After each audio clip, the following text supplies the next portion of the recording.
back again with Paul. Thanks so much for coming back there in Britain, there in London. So nice to have you on board. We have you have probably been watching that the videos that Mel and I have done since you came on that introduced this whole Jerusalem thesis. We're playing off of that Jerusalem thesis.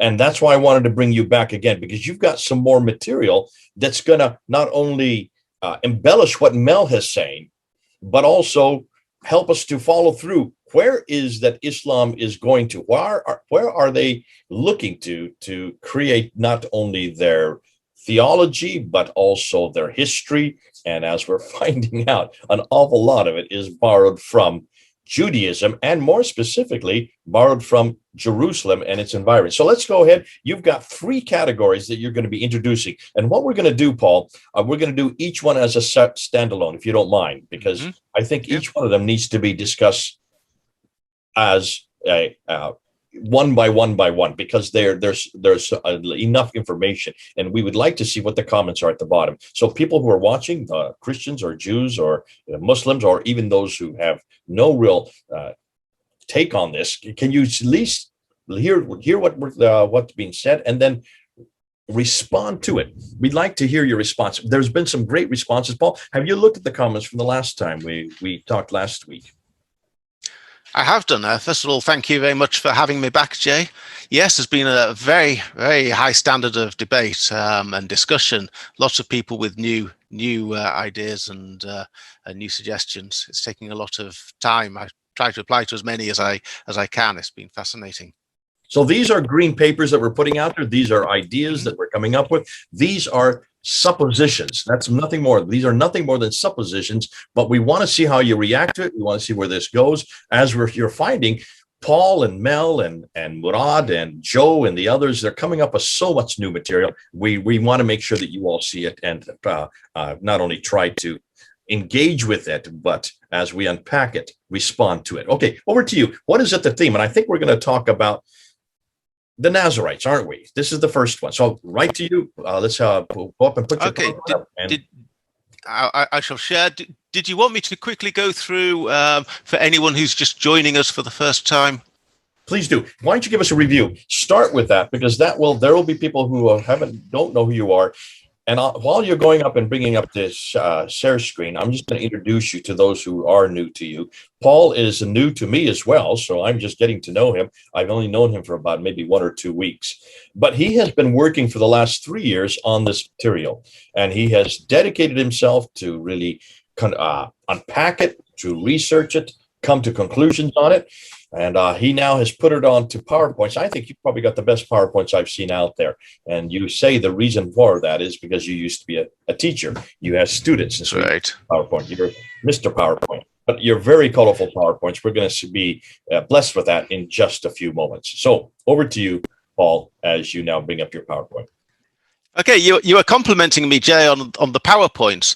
And normally I like to have large fonts and spread the information out and use colors and illustrations and make it all really clear. But one problem with the Jerusalem thesis is there's simply so much information there. It's very difficult to put it all on the page. Here you see in the left-hand column are the attributes that the Quran tells us about the place it calls the Masjid al-Haram, the sacred place of worship. And you will see how in each instance it's all it can all be satisfied or can all be related to either the site of the Jerusalem temple or to the Jerusalem temple itself. So, for example, the Quran tells us that the Masjid al-Haram is God's house. It talks in the divine voice, refers to it as my house. Well, the temple is called God's house. Right the way through the Bible, dozens and dozens of verses refer to the Jerusalem temple as the house of God in both the Old and the New Testament. The Quran tells us that the Masjid al-Haram is connected to or is the first house at Bakkah, and we've seen that Bakkah is a refreshment stop on the pilgrimage route to Jerusalem in Psalm 84. We've seen that the Quran calls the Masjid al-Haram the Kaaba, the cube. And the Holy of Holies of the temples is clearly described as a cube in 1 Kings chapter 6, verse 20. It wouldn't have looked like a cube on the outside, but it's a cubic room if you're inside it. It's 20 cubits by 20 cubits by 20 cubits. The Quran tells us that this place was assigned by God for Abraham, that the foundations had been raised by Abraham and by Ishmael, and that Abraham had settled his progeny nearby. Well, again, with the temple, we see that it was built, or reputedly built on Mount Moriah, which had been appointed by God as a place upon which Abraham was to sacrifice Isaac. So God points out the mountain where he wants Abraham to do this. So it was exactly a place assigned by God for Abraham. Abraham built an altar there, and then it talks about Abraham settling his progeny nearby. Well, of course, Jerusalem is the capital of several Jewish nations that have existed throughout history since the Jews entered into the Promised Land. The Quran tells us that it's the destination of the Hajj pilgrimage, and in Deuteronomy chapter 16, there are 3 feasts that the Torah tells us must be held at the temple, and these are described as Hag feasts. And of course, if the feast has to be held at the temple, then people have to go there if they're not already there. So that must involve a pilgrimage. The transfer of the sound from a hard G, the Hebrew letter Gimel, to the soft J, as in moving from Hag to Hajj, is quite normal when Hebrew words are adopted in Arabic. So, for example, we talk about the angel Gabriel in Hebrew, but it becomes Jabril when it's in Arabic, and the valley of Gehenna becomes Jahannam. So it's quite nothing to be surprised about that the Hebrew word Hag becomes Hajj. The Quran tells us that there must be an animal sacrifice as part of this Hajj pilgrimage, and animals were sacrificed in the celebration of the Passover, which is one of the 3 feasts celebrated at the temple. It also talks about circumambulation, and 2 of the 3 feasts involve circumambulation. The Feast of Weeks, which are the sort of harvest feast, involves going around an altar 7 times according to or on 7 consecutive days, and then 7 times on the last day according to the Mishnah, the Jewish oral law, and according to the Book of Jubilees, which is very old, possibly as old as Genesis itself. The Feast of Tabernacles was first celebrated by Abraham by walking around his altar on 7 consecutive days.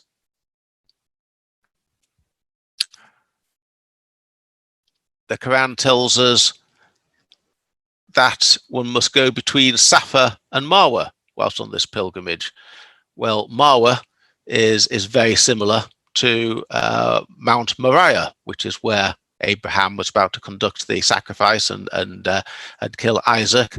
And Safa is an archaic name for Mount Scopus, which is a hill which is adjacent to Mount Moriah in the Jerusalem landscape. So you can see that virtually every single attribute that the Quran tells us about the Masjid al-Haram is in fact can be directly related to the Jerusalem temple, either through the Bible itself or through other pre-Islamic texts. Now, you see there are 2 that I haven't linked, and I'm going to look at one of these today, if I may. This is the shaving of one's head. The Quran tells us that shaving of one's head is part of this pilgrimage. Mel has addressed this in one video. I'd like to go and see if I can push the investigation a little bit further.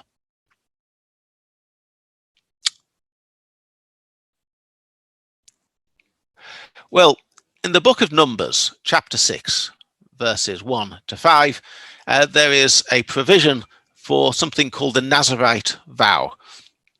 The Nazarite means to be separated, or a separate person, or a person who's undergoing some sort of separation.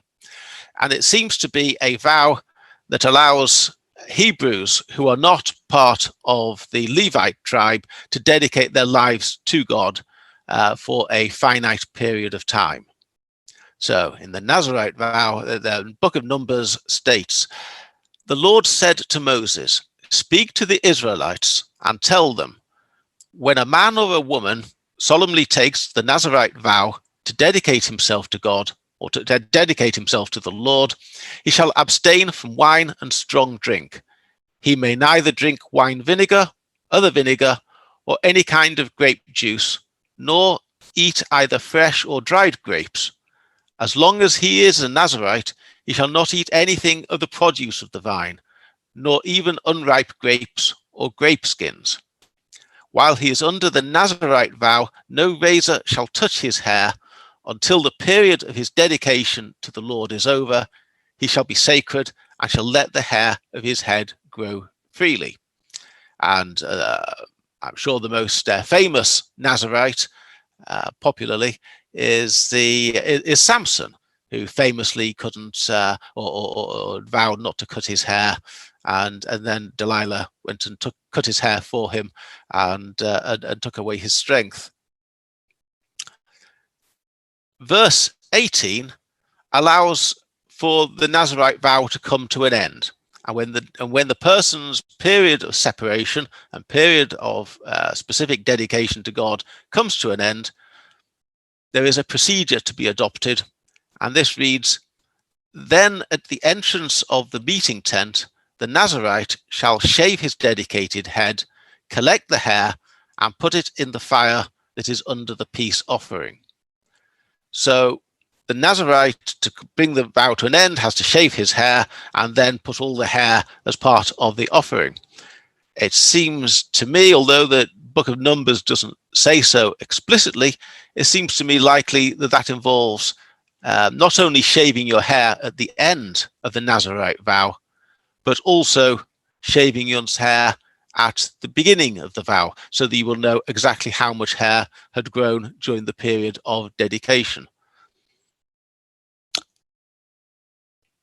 And you will also notice, because it shall become relevant, that it requires that one abstain from wine and strong drink. Well, there's an interesting detail. St. Paul is said to have shaved his hair in the Acts of the Apostles in chapter 18, verse 18. It says, Paul, I think he's in Corinth at this stage, and he took his leave of his brothers and sailed for Syria in the company of Priscilla and Aquila. At the port of Cenchreae, he shaved his head because of a vow that he had taken. St. Luke doesn't explain what vow it was or why he was shaving his vow, but it seems likely to me, and indeed to most commentators, that Paul had either taken the Nazarite vow and was growing his hair in particular, or that he had adopted it in some way, in some personal way, but he was drawing upon this tradition.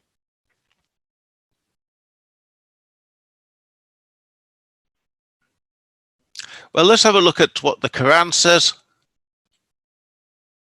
In Surah 2, verse 196, it says, "Do not shave your heads until the offering reaches the place of sacrifice." So that sounds somewhat similar to the ritual for concluding the Nazarite vow, because that requires going to a specific place, in that case, the entrance to the meeting tent, although later that would become the temple. And it also talks about a peace offering. So it has the idea of an offering and a place of offering, and says, do not shave your head until you get there. So it seems to be an echo there in Surah 2, 196 to Numbers 6, 1 to 5. In Surah 48, verse 27, it states, "You shall enter the Masjid al-Haram in security if God wills, with the hair of your heads shaven or cut. Now, Surah 48 is called the Victory, and it is about a treaty that has been made between the Quranic community and a group of unbelievers. Surah 48 talks about God has withheld their hands from you and your hands from them. So it looks as though a peace treaty has been agreed, which the Quran author is presenting as some sort of great triumph and great victory. Within that context, he's then promising them that this will lead the way to advance their cause and getting to the Masjid al-Haram. And then it promises that when they get there, you will enter it with the hair of your heads shaven or cut. So again, it looks to me somewhat similar, particularly read in the context of 2196, as something similar to the Nazarite vow. A little aside, if I can just add one other little detail here. This is one of 4 instances in the Quran where the Quran text uses the phrase "Inshallah," if God wills it. It's often struck as something as rather strange that if the Quran was the verbatim word of God, that God would use. God may well say, if it pleases me, I shall do such and such.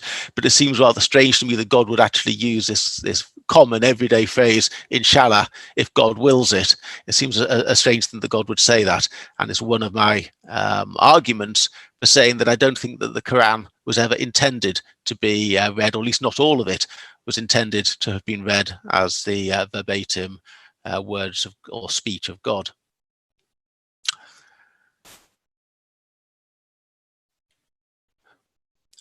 We will also recall that a second part of the Nazarite vow is that a person who takes that vow shall abstain from wine and strong drink. And of course, it's very well known that the Quran also comes to prohibit the consumption of wine. In the early verses of the Quran, there seems to be a sequence. First of all, it praises wine as one of the blessings that God as part of God's provision for mankind.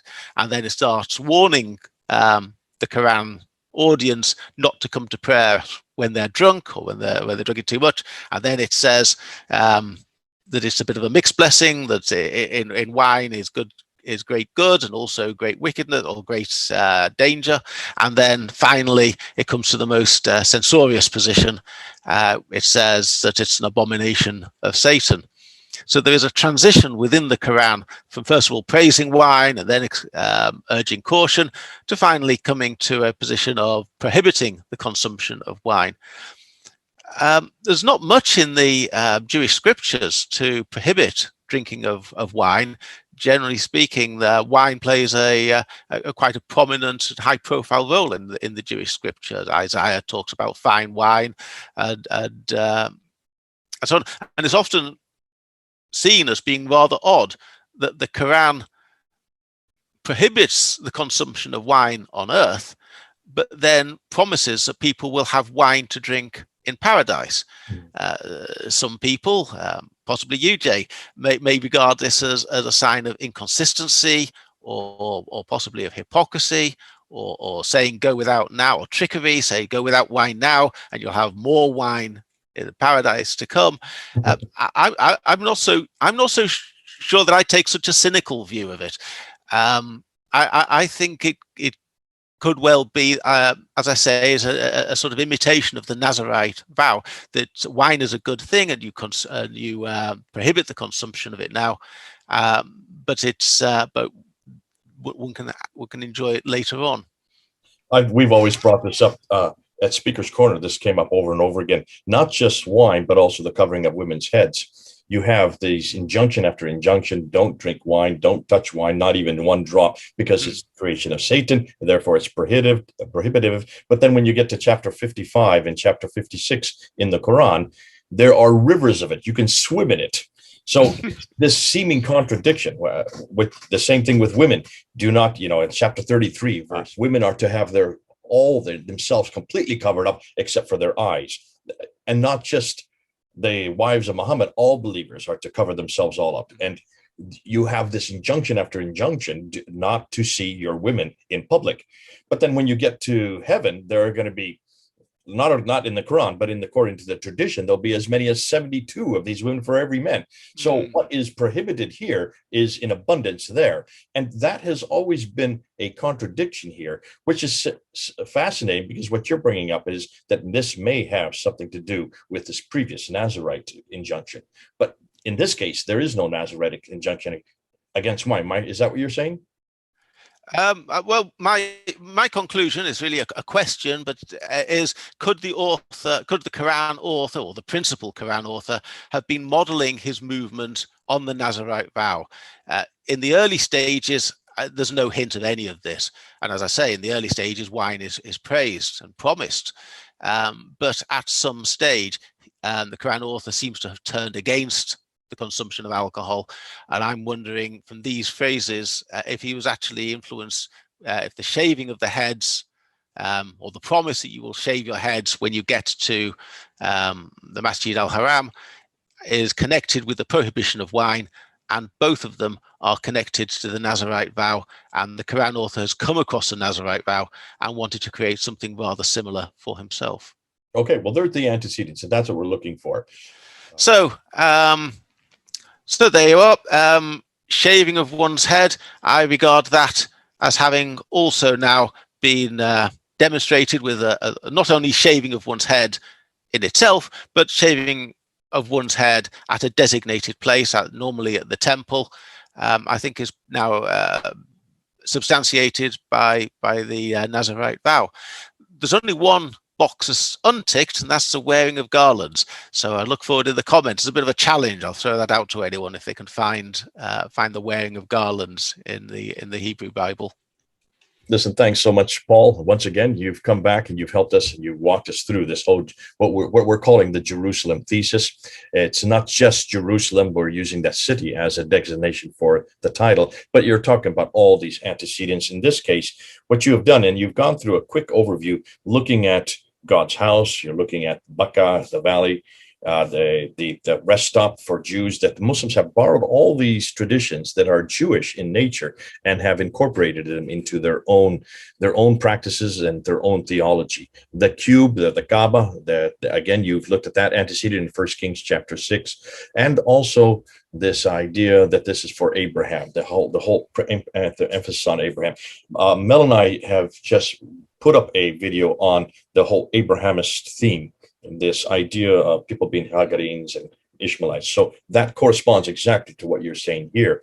And then you went into the Hajj. And when you went into the Hajj, you talked about these ceremonies that are part and parcel of the Hajj, the whole Hajj pilgrimage that Muslims do. They have animal sacrifices, they do circumambulations. These are exactly like what the Jews had done before theirs, where the antecedents are. You zeroed on shaving of heads, and I like that. And this is really good what this whole video is about. This episode is about looking at that. Where did that come from? And you note, and you went back to the Nazarite vow. These people that isolated themselves, that they dedicated themselves to God, in Numbers chapter 6, verse 1-5, and also verse 18. And when they started this vow, they would shave their heads, and then when they would end this vow, they would shave their heads so that they could see how much hair had been grown in the intervening period. That has now been incorporated into Islam as they do the Hajj. When they do the Hajj, before they go into Masjid al-Haram, they shave their heads. And here's a picture of them. We'll just put the picture up right at this time. So this is not in isolation. This is well known in Jewish circles, and you're bringing this up. And this is, again, we're getting back to this thesis. Upon completion of this time in a holy place, they shave their heads, or before they go in. You look at also, and you gave, and I thought it was fascinating, you also gave the example of Paul himself, where Paul shaved his head in Acts 18. Before he went to Cancria, when he was with Apollo and Priscilla, or is it Priscilla and Aquila? Sorry. And then you went and you showed where these are found in the Quran. And this is the important thing. A lot of people who are watching this may not understand that the Quran is reference after reference. Chapter 2, verse 196, and chapter 48, verse 27 are the two you brought up. These are both specifically looking at a shaving of head that looks almost analogous to what we see in the Jewish antecedent, the Jewish Nazarite vow. This is the stuff we're looking for, and this is what I want to thank you for, Paul. This is great. I know you've got some others up your sleeve. You've brought in some new ones. We're going to be talking about a large animal next, one of the largest of all animals, and then we're going to also move into the name Muhammad himself. So these are two things that we have to look forward to. People, are you following what Paul's doing? Paul, before we end, you have been working quite a few years on this, and you have seen these red flags, or these little flags that are coming up, showing that there is a Jewish thesis. When you started noticing this, what was it that came to mind in your own thinking concerning why this is so significant? Well, people have known for a very long time, since the dawn of Islam, people have known that there were similarities between Islam and and Judaism, because you couldn't read the Quran without noticing that it's got all the Jewish prophets there, and it's got references to the Torah and similarities of the laws and so on. But it's the connection with the Masjid al-Haram, this because for the last 3-4 years, since watching your video, Mel, I call you Mel, Jay, since watching your video, when you're presenting from several years ago, when you're presenting the lack of evidence for anything in Mecca, the complete dearth, the desert of evidence for Mecca, and then you was looking at what the Quran says about the Masjid al-Haram, and it all seems to fit the Jerusalem temple. And once you see one piece, and one piece fits in, and then they all fit in. Everything you look at about the Jerusalem temple, everything you look at about the Masjid al-Haram fits the Jerusalem temple. It's all there. There's nothing that you have to make up, except we still have to do garlands, but nothing that the Quran says about the Jerusalem temple, nothing that the Quran says about the Masjid al-Haram can't be related to the Jerusalem temple. And once you see one piece, then all the other pieces just seem to fall into place. Okay. It's there you go. Exciting. We're coming up to another category that he's going to introduce, a large animal with a large trunk. You all know what we're talking about, but that's for the next video. God bless you. Thanks so much, Paul. Until we come back again, this is Jay and Paul, 3,000 miles away. Over and out.